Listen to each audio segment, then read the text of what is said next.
నమస్తే welcome to news 21 Telugu బులెటిన్ల ముందుగా headlines అనగారిన వర్గాల సంక్షేమం కోసం అలుపెరగని కృషి చేసిన సంఘ సంస్కర్త భారత మాజీ ఉప ప్రధాని బాబు జగజీవన్ రామ్ గారి జయంతికి ముఖ్యమంత్రి చంద్రబాబు ఘన నివాళి 10 ఏళ్ల బీఆర్ఎస్ హయాంలో లక్షల ఎకరాల అటవీ భూమి కేటీఆర్ పర్యావరణ పరిరక్షణ విడ్డూరం ఎంపీ చామల కిరణ్ కుమార్ రెడ్డి ఎద్దేవా తిరుపతి పళని మధ్య ఆర్టీసీ సర్వీస్ ప్రారంభించిన ఆంధ్రప్రదేశ్ ఉప ముఖ్యమంత్రి పవన్ కళ్యాణ్ భద్రాద్రి సీతమ్మకు 7 గజాల బంగారు పట్టుకోక సిరిసిల్ల చేనేత కార్మికుడు హరిప్రసాద్ కళా నైపుణ్యం హైదరాబాద్ బసవతారకంలో కొత్తగా క్యాన్సర్ రీసెర్చ్ సెంటర్ ప్రారంభం బసవతారకం ఆసుపత్రికి 10 కోట్ల విరాళాన్ని అందించిన ఎన్ఆర్ఐ దంపతులు పవన్ వర్సెస్ వర్మ పిఠాపురంలో మరోసారి ఉద్రిక్తత ఎమ్మెల్సీ నాగబాబు నిరసన సెగ సమాజంలో అనగారిన వర్గాల సంక్షేమం కోసం అలుపెరగని కృషి చేసిన సంఘ సంస్కర్త స్వాతంత్ర సమర యోధులు భారత మాజీ ఉప ప్రధాని బాబు జగజీవన్ రామ్ గారి జయంతి సందర్భంగా ఆ మహనీయునికి ఘన నివాళులు అర్పించారు ఆంధ్రప్రదేశ్ ముఖ్యమంత్రి నారా చంద్రబాబు నాయుడు.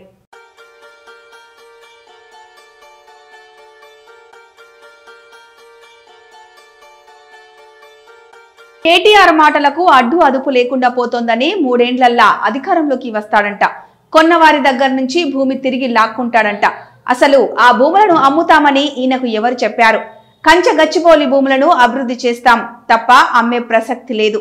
10 ఏళ్ల బీఆర్ఎస్ హయాంలో లక్షల ఎకరాల అటవీ భూమిని మాయం చేసి ఇప్పుడు పర్యావరణ పరిరక్షణ అనడం విడ్డూరం అని ఎద్దేవా చేశారు భువనగిరి పార్లమెంటు సభ్యులు చామల కిరణ్ కుమార్ రెడ్డి. ఎంత కొవ్వు మాటలు అంటే కేటీఆర్ నిన్న 3 ఏళ్లలో మేము అధికారంలోకి వస్తాం, ఎవరు ఆ భూమిని మేము అమ్మనే అమ్మట్లేదు.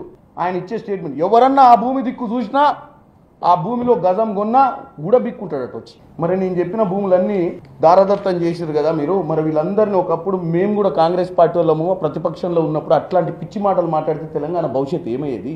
నేను ఈ 177 ఎకరాలు కేవలం హైదరాబాద్ నగరంల గురించి చెప్తున్నాను. నేను ఇవాళ హైదరాబాద్ నగరం కాక ఈ దొరలు చేసినటువంటి పరిస్థితి, నేను ఓన్లీ హైదరాబాద్ నగరం కాక బయటికి పోయి చూస్తే దగ్గర 2014 నుంచి 2023 వరకు 4,28,437 ఎకరాల అటవీ భూమి మాయమైంది. దాదాపు 13 జిల్లాలలో. వీళ్ళ హయాంలో కాళేశ్వరం ప్రాజెక్టు కోసం 7,829 ఎకరాల అటవీ భూమిని తీసుకున్నారు.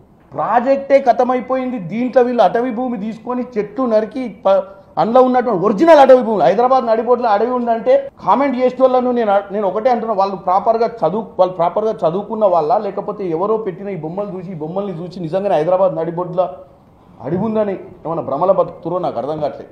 కేటీఆర్ గారి విషయానికి వస్తే కేటీఆర్ గారికి నాకు డౌట్ వస్తుంది. కేటీఆర్ గారు 100% ఆడ ఏనుగులు అన్నీ చూసే ఉంటాడు. ఒకసారి ఆయన ఉన్న హయాంలో గచ్చిబౌలి స్టేడియంలో రాత్రిపూట దావతులు పెట్టేటోళ్ళు వీళ్ళు, రేవు పార్టీలు.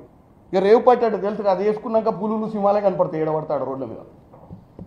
పొద్దున 9 దాకా దావతులు నడిచేటి. అటువంటివన్నీ ఆ గచ్చిబౌలి అడవి పక్కనే వేసిరు. ఇప్పుడు ఉన్న అడవి ఉందన్నారు ఆయన. సో ఆయన అందులో పార్టీ చేసుకున్నప్పుడు మరి ఆ పార్టీ అయిపోయిన తర్వాత ఆయన ఏమన్నా సిమ్ములు పుల్లాలు చూసి అక్కడ నిజంగానే ఉన్నాయని ఏమన్నా భ్రమలో బతుకుతుండేమో నాకు తెలియదు. తిరుపతి పళని మధ్య ఆర్టీసీ సర్వీస్ ప్రారంభించారు ఆంధ్రప్రదేశ్ ఉప ముఖ్యమంత్రి పవన్ కళ్యాణ్ మరియు రవాణా శాఖ మంత్రి మండిపల్లి రాంప్రసాద్ రెడ్డి.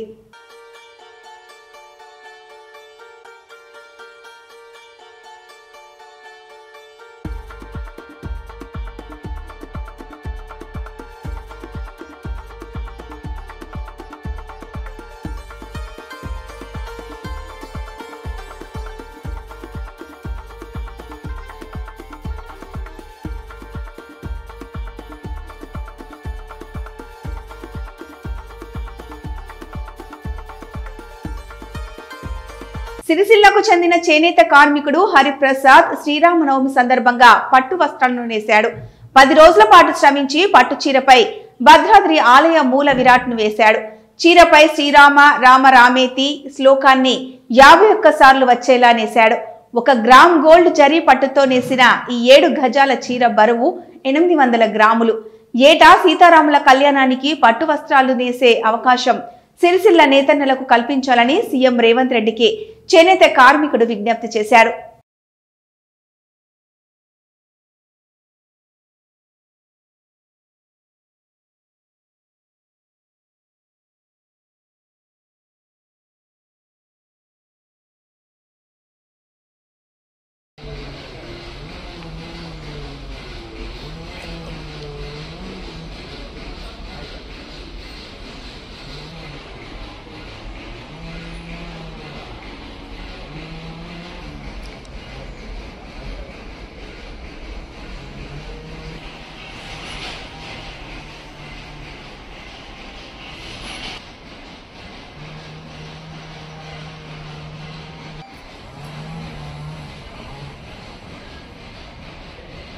హైదరాబాద్లోని బసవతారకం ఇండో అమెరికన్ క్యాన్సర్ హాస్పిటల్లో కొత్తగా క్యాన్సర్ రీసెర్చ్ సెంటర్ ప్రారంభమైంది.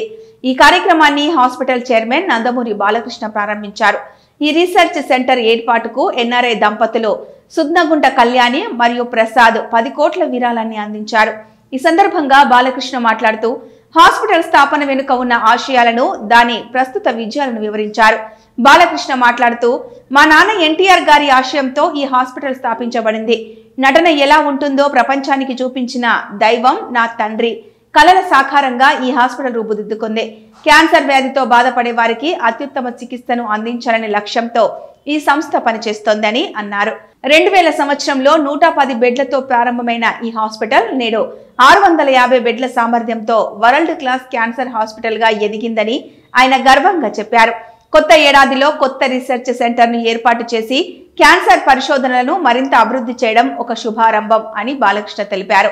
దేశంలో క్యాన్సర్ కేసులు రోజుకు పెరుగుతున్న నేపథ్యంలో చికిత్సతో పాటు పరిశోధనలకు కూడా ప్రాధాన్యత ఇవ్వాల్సిన అవసరం ఉందని ఆయన ఒక ప్రకటనలో పేర్కొన్నారు. తమ ఎనలేని వైద్య విద్యా నైపుణ్యంతో ప్రాణదాతలుగా ప్రజల మన్ననలు పొందుతున్న ఈ వైద్య బృందానికి అందరికీ నా సవినయ నమస్కారం. అర్ధ శతాబ్దం నుంచి ఢిల్లీలో ఉన్న స్థిరపడిన ఈనాడు తెలుగు గడ్డపై నిలబడ్డ తెలుగు బిడ్డగా తొలి పలుకులో తెలుగులోనే మాట్లాడాలనుకుంటున్నాను. సభాధ్యక్షుడు వారు అనుమతిస్తే తదుపరి ప్రసంగం ఆంగ్లంలోనే గానిస్తారు.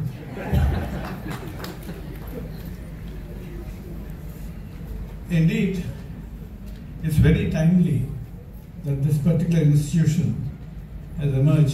అందరికీ తెలుగు నూతన సంవత్సర వసునామ సంవత్సర ఉగాది శుభాకాంక్షలు తెలియజేసుకుంటున్నాను. ఉగాదితో ఈ యొక్క కొత్త ఇక్కడ మన ఆసుపత్రులు కూడా ఈ యొక్క ఆసుపత్రి యొక్క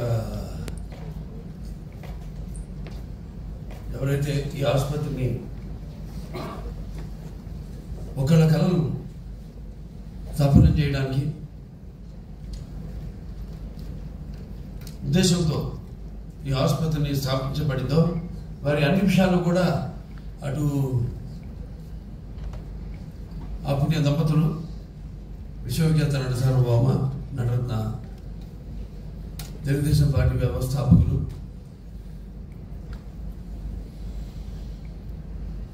డాక్టర్ పద్మశ్రీ నందమూరి తారక రామారావు గారు, అలాగే మా తల్లిగారైన శ్రీమతి నందమూరి బసవరామ తారకం గారికి నటనలో ఆయన ప్రతిరూపంగా మీ అందరి గుండెల్లో నింపిన యుగ పురుషుడు, అలాగే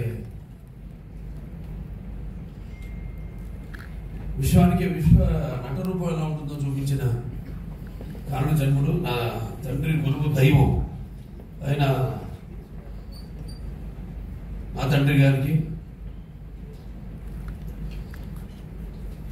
నా గాయత్ర పరమంత్రం నమాప పరదేవత నా హరే పరతస్త్రాత నా అనృత పాతకం పరం అంటాము తల్లిని ఉద్దేశించి.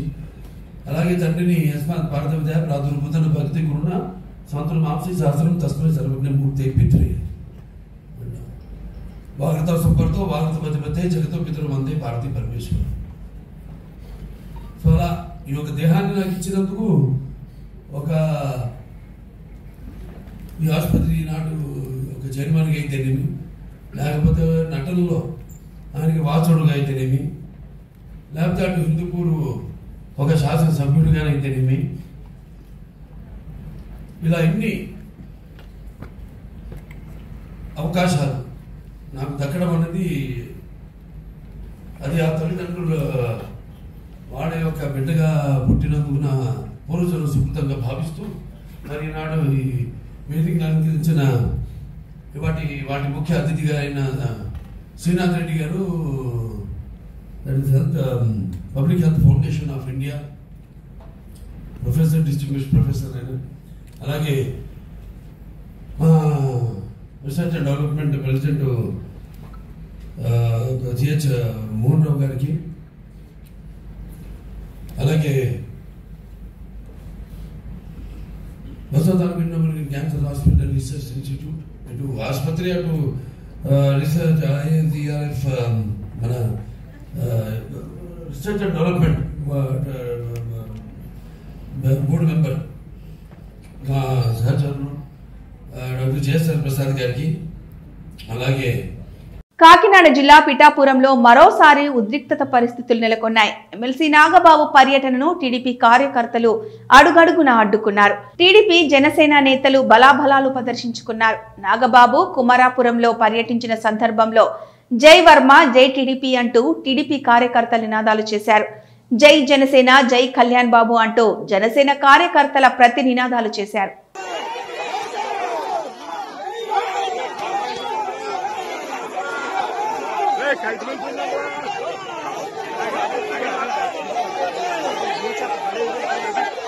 భద్రాచలం శ్రీ సీతారామచంద్ర స్వామి వారి దేవస్థానంలో సీతారామచంద్ర స్వామి వారు పక్ష ఉత్సవాలు ఘనంగా ప్రారంభమయ్యాయి.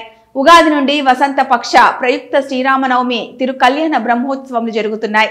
ఈ ఉత్సవంలో మొదటగా ఉగాది నుండి నవమి వరకు మనకు వసంత నవరాత్రులు అని, రెండోది సప్తమి నుండి పూర్ణిమ వరకు నావాహినిక బ్రహ్మోత్సవాలు అని, ఈ రెండు కలిపి ఈ వసంత పక్ష ఉత్సవాలుగా ఈ భద్రాచల క్షేత్రంలో చేయడం అనేది సాంప్రదాయం. బ్రహ్మోత్సవాలలో భాగంగా గరుడ పట ఆవిష్కరణ, అగ్నిమధానం, హోమాలు నిర్వహిస్తున్నారు. ధ్వజారోహణ జరిగి ఆ గరుత్మంతుడికి నైవేద్యం పెట్టి ఆ ప్రసాదం సంతానం లేని వారికిస్తే గర్భదోషాలు పోతాయని నమ్మకం. కళ్యాణ క్రతువులో భాగంగా శనివారం సాయంత్రం ఎదుర్కోలు కార్యక్రమం నిర్వహించి ఆదివారం ఉదయం సీతారామచంద్ర స్వామి వారి కళ్యాణం నిర్వహిస్తారు.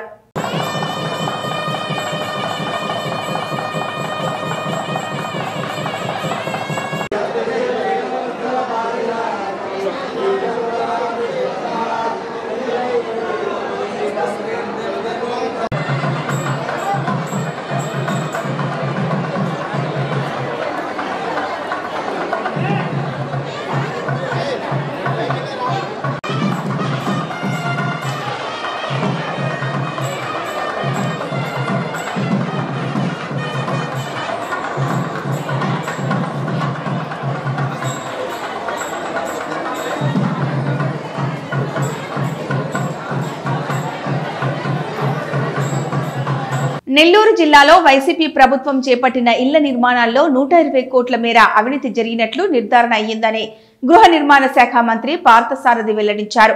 సర్వేపల్లి ఎమ్మెల్యే సోమిరెడ్డి చంద్రమోహన్ రెడ్డితో కలిసి వరికొండ ఎస్టీ కాలనీలోని ఇళ్ల నిర్మాణాలను ఆయన పరిశీలించారు.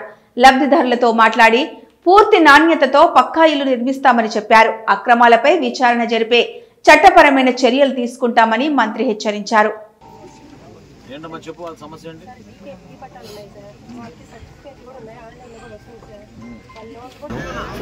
రైతులతో ముఖాముఖి సమావేశం ఏర్పాటు చేశారు.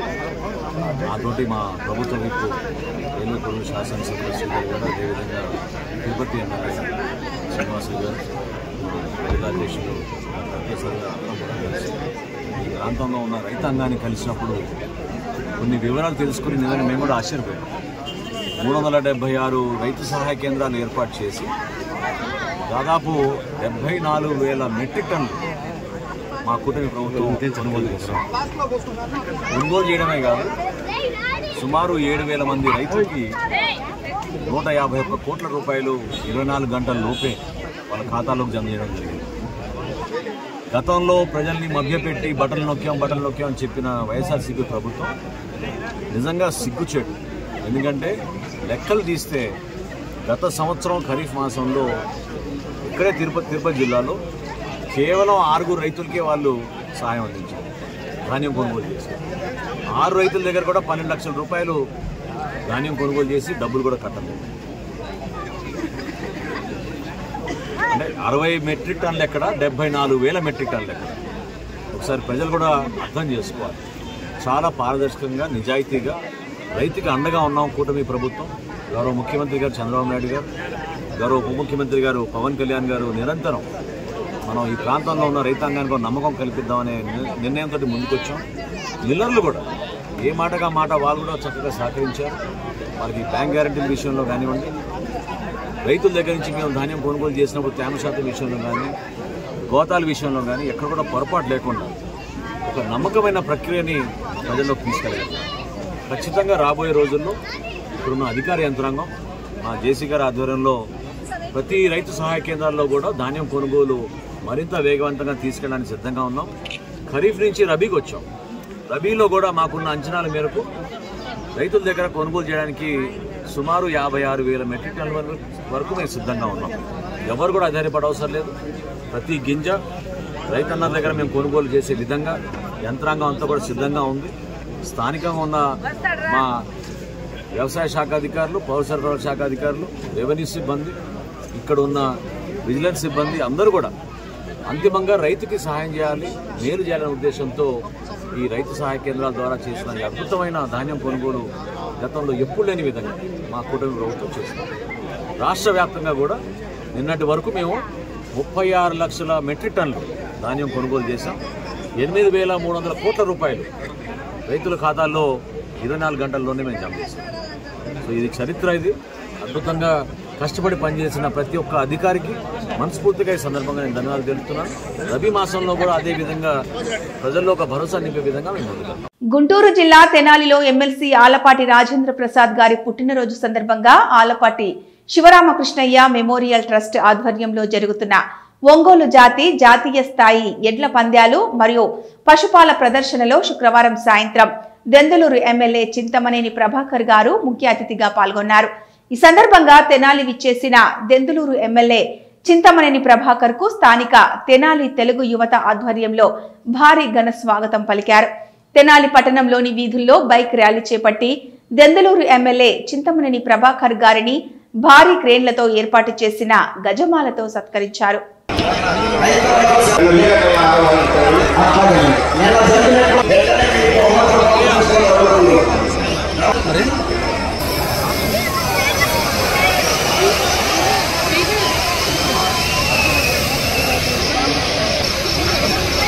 వాళ్ళని ఇబ్బంది పెడుతున్నారు.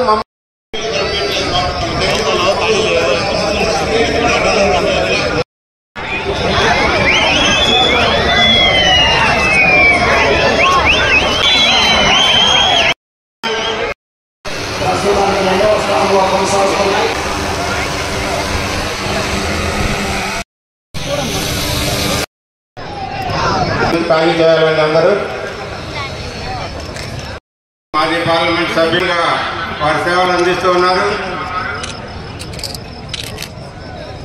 ఇప్పుడు రాబో ఎడ్ల దత్తకి బహుమతిని అందజేయవలసిందిగా మన దెందులూరు శాసనసభ్యులు బాలకృష్ణ గారు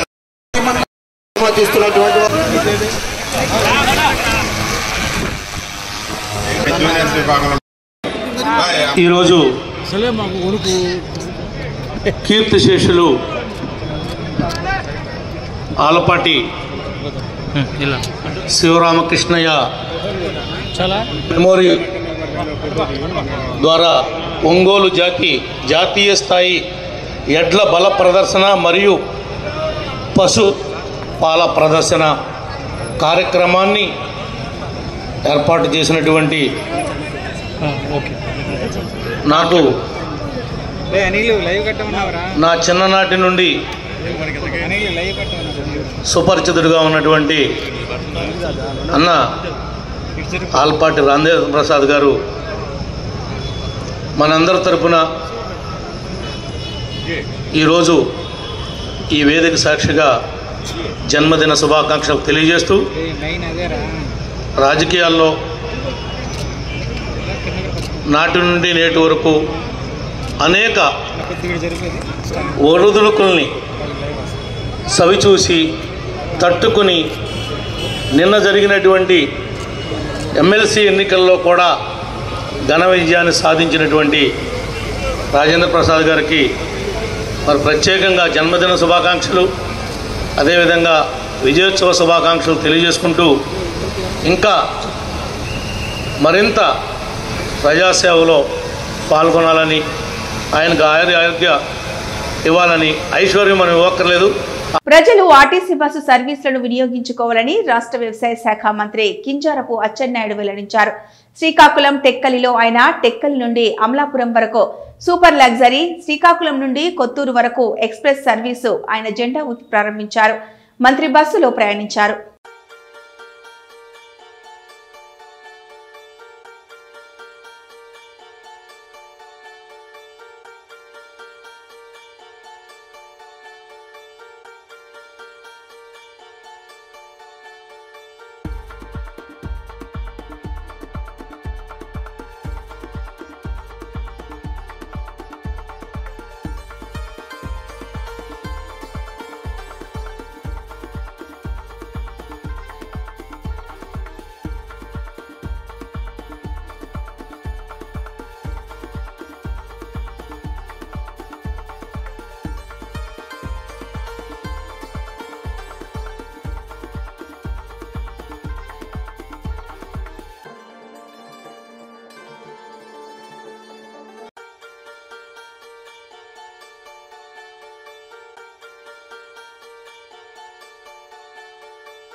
బులెటిన్ ముగించే ముందు హెడ్లైన్స్ మరొకసారి.